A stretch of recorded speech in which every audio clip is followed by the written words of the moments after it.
while many users do appreciate being given choices, oversaturation of options can increase the complexity of your design, making people disoriented and confused.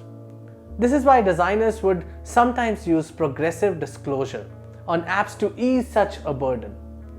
By definition, progressive disclosure must have the three mores: more steps, more control, and more separation information. Let's take Duolingo as an example. As an app that teaches us foreign languages, it won't allow you to learn complex lessons until you finish the easy ones. The app unlocks the next course as soon as you finish the first.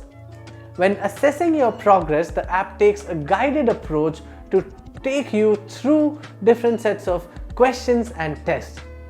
As a user, you always know where you are in the app and what you should do next. Progressive disclosure is helpful because it helps the user focus on critical things and reduce the learning curve for new users. It also increases your product's efficiency because users won't wander away from the core functions and get stuck on something else.